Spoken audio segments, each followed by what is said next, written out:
Book of Mark, chapter 8. Jesus feeds the 4,000. During those days, another large crowd gathered. Since they had nothing to eat, Jesus called his disciples to him and said, I have compassion for these people. Now, this is the same story that was in Matthew, but it's like a little, the way they tell the story, it's like God wrote the Bible. I've said that 1,000 times. But he had each disciple give up one small piece of information about each story, almost so like any believer in the future would have to read all 4 books to get the full story in that one parable, and then put it together, and then the Holy Spirit starts revealing things to you about God's glory. I have compassion for these people. They have already been with me 3 days and have had nothing to eat. If I send them home hungry, they will collapse on the way because some of them have come a long distance.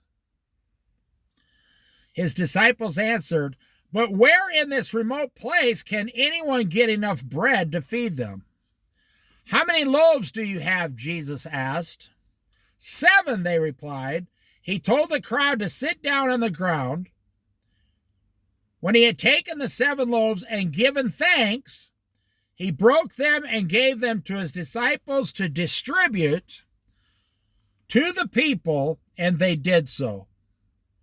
They had a few small fish as well. He gave thanks for them also and told the disciples to distribute them.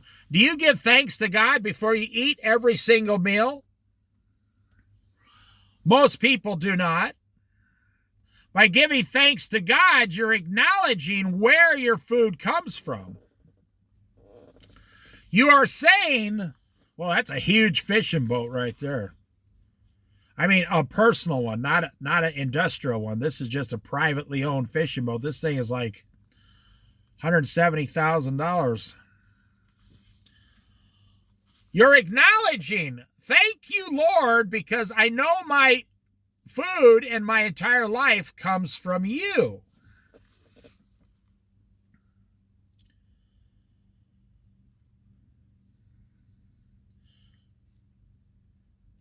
Afterward, the disciples picked up 7 basketfuls of broken pieces that were left over. About 4,000 were present. After he had sent them away, now that's 4,000 men plus women and children most likely, he got into the boat with his disciples and went to the region of Dalmanutha, U-T-H-A, Utha. The Pharisees came and began to question Jesus to test him. They asked him for a sign from heaven. He sighed deeply and said, Jesus sighed deeply. These guys come and say, show us a sign from heaven. And Jesus like, oh, you gotta be kidding me. You see, I want you to ask God sometime to prove his existence to you. Say, Lord, I want you to prove yourself to me. I would not recommend that. I'm saying do not do that. It shows God disrespect. You see, I'll believe there's a God if you make the sun come closer to me or some kind of miraculous sign in the sky just for me only.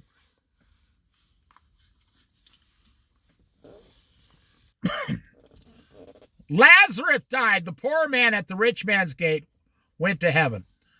The rich man, one of the rich brothers, died, went to hell. During that rich man's life, he didn't believe in God or follow God. In hell, when he was in hell, he believed, and he was begging Abraham, Father Abraham in heaven, I beg you, send someone back to my brothers and tell them that this place is real. Father Abraham said, let them believe in Moses. Then he says, let them believe in the prophets. And then the rich man said, now he was no longer rich in heaven, he was poor. In hell, he was poor. The rich man said, no, if someone raises from the dead, they'll believe. And Abraham kind of told a prophecy. He said, even if someone rises from the dead, they will not believe. Jesus rose from the dead, and they still don't believe. That's the point. They still don't believe. Jesus said, why does this generation ask for a sign? See, you're exhausting God's patience. Truly, I tell you, no sign will be given to it. Then he left them, got into the boat, and crossed to the other side. Have you ever given someone a Christmas gift? Now, this happens in every family when you're growing up, 20 years together. Have you ever given someone a Christmas gift and they open it? You went completely out of your way. Like Jesus came all the way over to that region to do all these wonderful things. And the person you give the gift to opens, and then when Jesus got there, they were like, we don't know about that, man. So at Christmas, when you're a kid and you went to all this trouble getting this gift and spending some of your allowance money on this gift, and the person you give it to, probably your brother or sister, they look at it and go, why'd you buy me this? I don't want this. What is this? What am I supposed to do with this? And how it makes you feel. You think, why did I go to all that trouble and all that expense and all that time for something so they could tell me how stupid I am? Look at this tiny little boat. For something that they could tell me how stupid I am and how stupid my gift is. Well, that's how I see them with Jesus here. Jesus went all this time, expense out of his way, energy, and he gets over there and they're like, we're not going to believe unless you have God do something miraculous in front of us. You got to be kidding me. Talk about the most ungrateful, unthankful group of people. Whenever you receive a gift, even if you know it's something you'll never use or like, you are supposed to look at the person and say, well, thank you very much for getting this for me. That's really nice of you. And give them a hug and say thank you. That's what I say about Jesus here. Do you see a lot of people hugging Jesus and thanking Jesus for the things he's doing? And, thank you for coming down and dying on the... Oh, by the way, thank you for dying on the cross on my behalf because, I'm such a wimp, I couldn't do it myself. But God would not accept it even if I did it. But do you see people thanking Jesus for everything he's doing? No, some people believe. A couple people say thank you, the ones that were healed. But the overwhelming majority want him to get out of their town, move along, go somewhere else. Don't be coming in here healing people and causing trouble. How lame is that? Well, how ungrateful is it?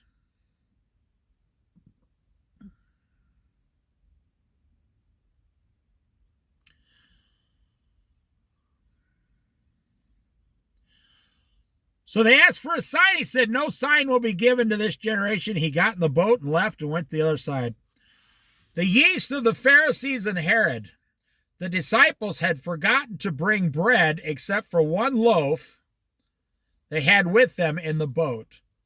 Be careful, Jesus warned them. Watch out for the yeast of the Pharisees and that of Herod. Now, we talked about the things that defile the heart. The things that defile you come out of your heart. The things you eat go into your stomach and go out of the body. They do not defile you. Well, here he's saying, beware of the yeast of the Pharisees and of Herod, because don't become friends with those people. You know, if you put just a little yeast in the dough, it goes throughout the whole batch of dough. You can't stop it, actually.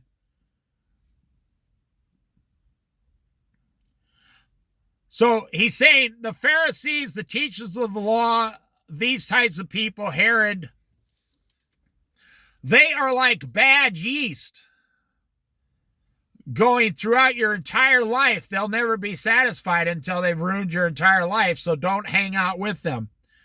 If you got a friend who drinks a little too much, tell him to hit the road. Get out. If you got a male friend who's ever made an inappropriate comment about your wife or your young daughters, get that guy out of your house, I'm telling you. Because in that man's heart is something you don't ever want to happen to your family. I've told you in another Bible study, every single person I know has a close friend who is waiting to betray them, or like Judas Iscariot. Everyone does. You, me, everyone. Jesus, everyone. Every preacher, pastor has someone looking to ruin their life. Divide your marriage, and then you come home 6 months later after being divorced, and your best friend is now married to your wife, raising your kids. The very same friend who divided you in the first place. The disciples had forgotten to bring bread so they're on the boat. The disciples are worried they didn't bring anything to eat. Be careful, Jesus warned them. Watch out for the yeast of the Pharisees and that of Herod. He knew their thoughts. He was proving he knows their thoughts. They discussed this with one another and said, "It is because we have no bread." Why did they discuss it in secret? Why didn't they just ask Jesus, "We don't understand. Why don't you just explain it to us?" Why not just ask him? Why all of a sudden try to crowd over to the other side of the boat whispering, "What does that mean? What does he mean? Are we in trouble? Oh, he's angry because we didn't bring enough food with us." Listen to what Jesus says. Why are you still talking about having no bread? Do you still not see or understand? Or your hearts hardened? Do you have eyes but fail to see, and ears but fail to hear? And don't you remember when I broke the 5 loaves for the 5,000? How many basketfuls of pieces did you pick up? That is exactly what he's saying. Don't you remember? I don't need you to buy me bread. If I'm starving, I'll just make some bread out of the midair.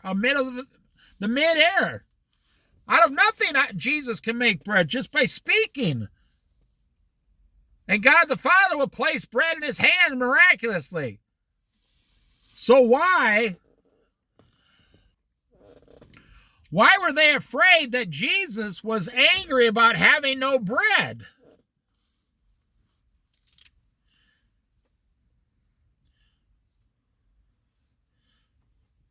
He said, "How many basketfuls did you pick up?" They said, 12, they answered. Now, I give them credit. I say this all the time because the resurrection had not happened yet. The cross had not happened. But they sound like children that are being yelled at. They said 12. There were 12 basketfuls. You know, I was a manager for over 20 years in restaurants. And one thing I learned in my life is, and most people do not like this, Most people need a manager. Most people need to be managed. You show me any successful, highly paid, multi-million dollar actor in Hollywood, and I will tell you, they have an incredible manager. Someone who manages them and their affairs every single day. Tom Cruise, Brad Pitt, Jennifer Aniston, they have managers around them. They have talents, but managing their own life or their food or their time or their schedule is probably not the average person's, thing. You need a manager. It's what I learned about being a boss. And people don't like it when you're the boss, but without a manager or someone in charge or an owner of a company, the whole place would quickly fall apart and dissolve. You'd be surprised. That's what I say about policemen, highway patrol, state troopers. Society needs police. Like they say, the thin blue line. There's a thin line between the way people act, and then the police are there and prevent them from going any further. Two, if the police were not there, we would be living in an Old West society where everyone would be shooting at everyone. And everyone would be either the head of a roaming military gang, or you would be one of the members of the gang. You'd have 12 gangs in Idaho. You'd have 12 militia in Oregon, 12 militia in Northern California. No. That's one of the reasons the United States is the greatest country in the world, is because of policemen. Society needs rules and managers that enforce those rules. Well, look at, we have 2 or 3 million people in prisons today. And we'd have 30 million people in prisons or dead if it wasn't for management, judges. That's what I'm saying. I've learned in my life, Jesus isn't just the Messiah. He's the manager of the disciples. He's managing them like he's the parent. He's the father and they're the children. They believe they're in trouble because they don't have any loaves of bread on them. They have personally witnessed Jesus raise people from the dead. And they get in the boat a few days later and say, I think the Lord's mad at us because we didn't bring any bread. I learned being a restaurant manager, oh my goodness. You have to manage people because people, they might be able to manage themselves, but they can't manage themselves plus 3 waitresses or 2 cooks or a dishwasher or something like that. People need a boss. My brother works in a worldwide organization, and there's bosses at every single level to keep that place running. And it's a charity. It's a Christian charity. They need bosses.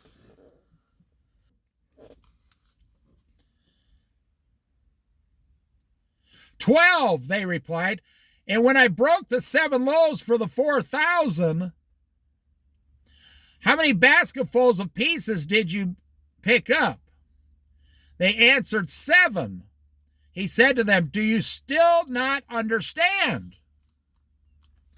There's a phrase, right before he went to be crucified, their eyes were open. They said, "We can see now that we don't even need to speak.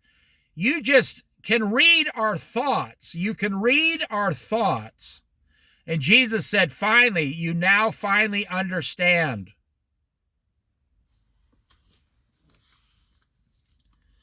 Jesus heals a blind man at Bethsaida. They came to Bethsaida, and some people brought a blind man and begged Jesus to touch him. He took the blind man by the hand and led him outside the village. Then he had spit on the man's eyes and put his hand on him. Jesus said, "Do you see anything?" He looked up and said, "I see people that look like trees walking around." Look at that beautiful duck right there. It's got like a crown for a head. And God knows that duck. I see trees walking, people that look like trees walking around. I just heard a nationwide study about this on a Christian radio program. And the minister said, sometimes people are so stubborn, Jesus has to do something to them 2 or 3 times before they can be fully healed because of their stubborn hearts. They're just so stubborn. Jesus looked up and said, or he looked up and said, "The man, I see people, they look like trees walking around." Once more, Jesus put his hands on the man's eyes, second time. Then his eyes were opened. His sight was restored, and he saw everything clearly. Jesus sent him home saying, "Don't even go into the village." Jesus wanted to go into that village and see who else he could heal. But if the man would have went through the village, he would have been exclaiming what Jesus did for him, and Jesus could not go down in there. Verse 27, Peter declares that Jesus is the Messiah. You see, their eyes are starting to open little by little by little, the disciples. We have it far better than the disciples ever had it. In 2023, we have it way better. We have all the information, all the explanations, all the text. We have 100 ministers that gave us their opinion on a certain thing. And the overwhelming majority of them agree. We have technology telling us what all this means. The disciples never even had the New Testament. They were the New Testament. They never had the New Testament to look at. So their eyes are being slowly opened. Now, I want you to imagine, if you never heard the Bible, you've never had a Bible, and you just met Jesus for the first time. There was no radio, no TV, no internet. What would you might have a lack of faith too. Today, it's easy to have faith. However, the devil uses all this technology to get people away from having faith in Jesus. Most people have faith in their football team than they do Jesus Christ, the Son of God.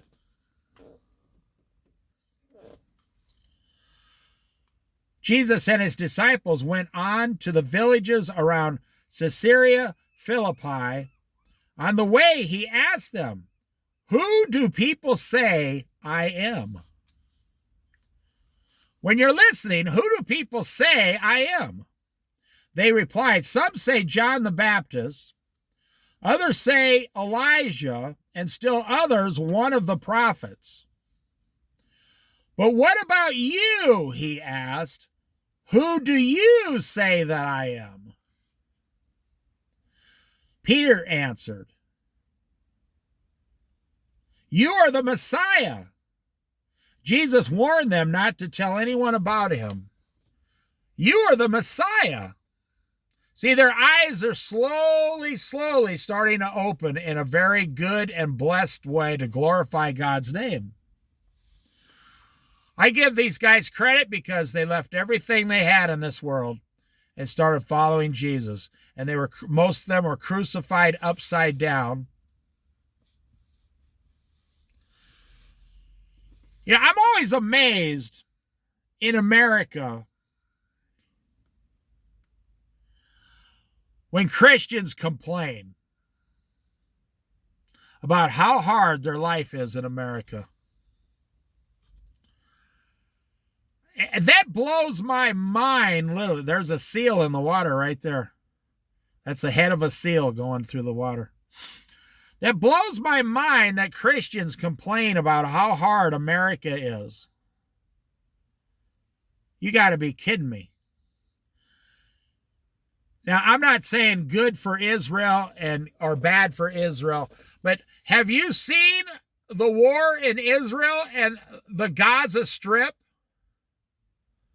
Israel has flattened every single building for like 50 miles. That's a big piece of driftwood floating right there. Israel has flattened every building for like 30, 40 miles.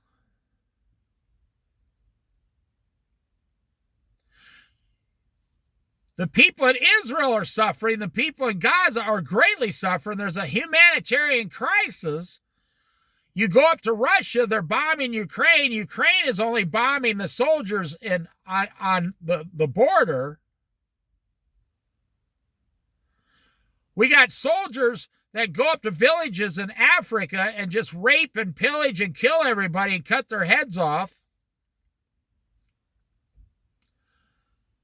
We got a record number of refugees around the world trying to get on a boat, like 300 people on a small boat to get somewhere because the place they're leaving is killing them. We got drug dealers in charge of all of South America. In Venezuela, they have 200% inflation, and they just devalued their money this week by 50%. They're trying to switch over from the peso to the dollar. Do you have any in China? If you believe in Jesus and have a church, they'll come and put you in a camp and chop your head off. You will disappear. In like Indonesia, if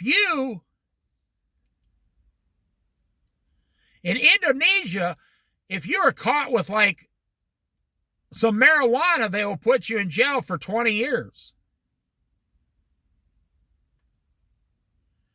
In Canada now, they're arresting people for speaking against gay people. In Europe now, they arrested like 400 people this year for using the wrong pronouns. And then we come to America, and you're complaining because life is too hard in America? No, the only thing hard in America is gluttony and greed and overconsumption and overspending your wages. That's what's making your life hard.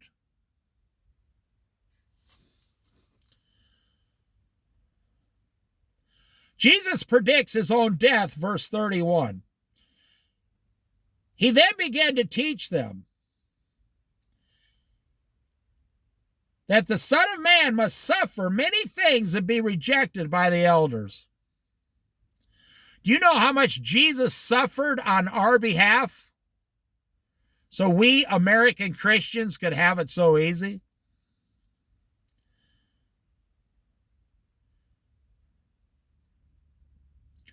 And be rejected by the elders, the chief priests, and the teachers of the law, and that he must be killed for my sins, on behalf of my sins.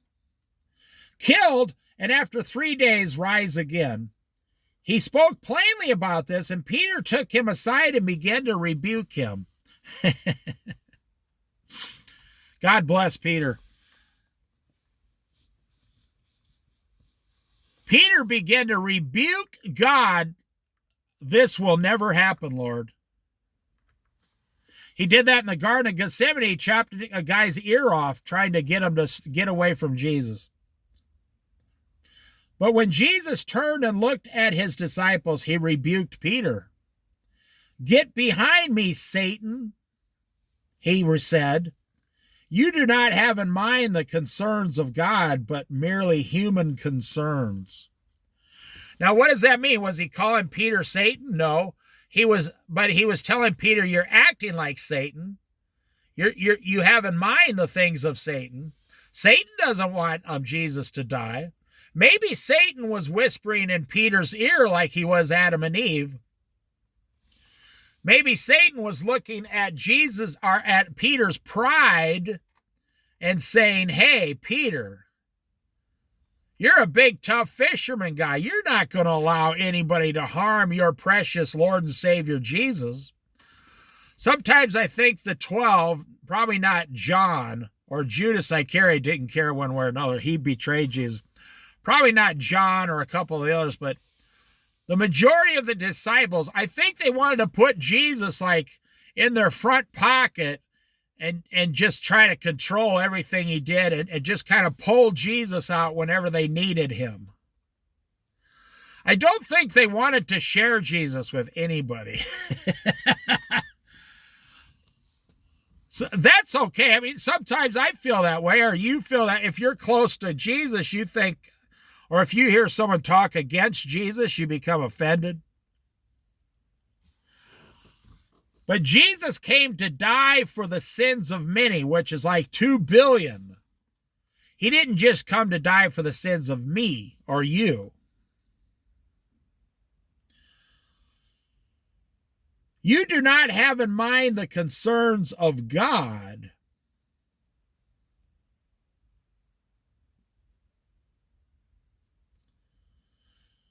but the concerns of human concerns. And I guarantee you, God never told you to buy that house. He never told you to buy those cars. Anything you have a payment on. Now, if you paid cash for your house and your cars, then maybe God allowed it. I can guarantee you, God never has once told any Christian in the last 2020 years, I need you to go in debt. I need you to go deeply into debt with the banks and the credit cards so you can make it and survive in this world and live. You think God and God's power needs, do you think God needs you to borrow a bunch of money to perform for him to take care of you? Now, you're a Christian now, and you've already done it. You already owe all the money, so you're going to have to try to get out of it somehow, depending on how much equity you have in your house or whatever. Some Christians, you ask Dave Ramsey, he's a Christian, he's a Bible study, economic money guy. Dave Ramsey, some Christians become Christians and it takes them 12 years to fix their financial lives after they become Christians. It's very common, actually, to live for the world, then become a Christian or reconnect with your Christianity, and then go to God and say, okay, I made a mistake, now what do I do? And God starts helping you. And over the next 5, 6, or 7 years, you start to get out of your financial problems. Yes, you can be a Christian. You can read the Bible for 5 years. You can pray for 5 years. But financially, you're only bringing home $50,000 a year, and you can only put an extra $10,000 or $15,000 into your problems. So it's going to take you 4, 5, 6, 7 years to get out of the problems you've already created. Becoming a Christian does not guarantee a drug addict to be drug-free the rest of his life. Becoming a Christian does not guarantee an alcoholic sobriety for the rest of his life or her life.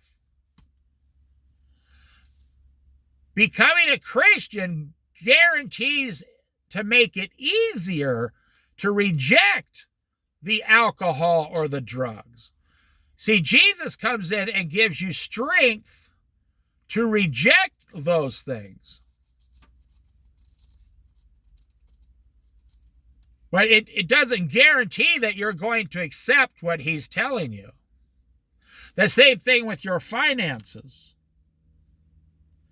If you owe $250,000, but now you're a Christian and you want to be debt-free in 3 months, it's not going to happen. Unless you have $250,000 in the bank, or unless you have this, or that.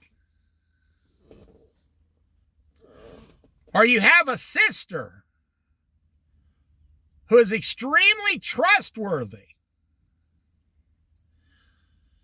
And you're not going to sell her your house. She wants to rent your house. And she's going to make the monthly mortgage payment for the rent. And then you are going to travel around with your family for Jesus stuff, whatever your church needs. You know, your church needs a lot. You go up to your pastor and say, I am making myself and my family, this motorhome I bought and our car, available to travel and help with the Christian work. Do you have anything like that? Oh, yeah. They would put 1,000 of you to work tomorrow. They will find something for you. They'll say, oh, hey, they're building a brand new church down at so-and-so, 50 miles from here. Why don't you go down there for 6 months and help build the church? They'll even pay you a wage. And then one of your very responsible, maybe your parents. Maybe your parents want to rent your house out. That's one way to get out of it. But I'm saying this is the end of chapter 8. Chapter 9, there's a story that starts in chapter 8 and continues in chapter 9. So I will wait until the next chapter to start the next story. Just because you became a Christian doesn't mean all your problems magically disappear like, the fog on the river in the morning. No.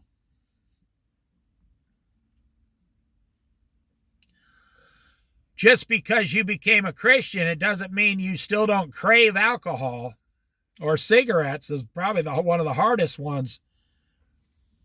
A lot of Christians smoke cigarettes because they've been smoking them for 20, 30 years, and they just can't stop smoking those damn cigarettes.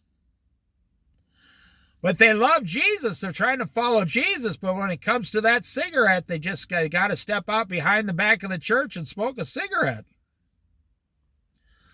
Because they have a nicotine addiction.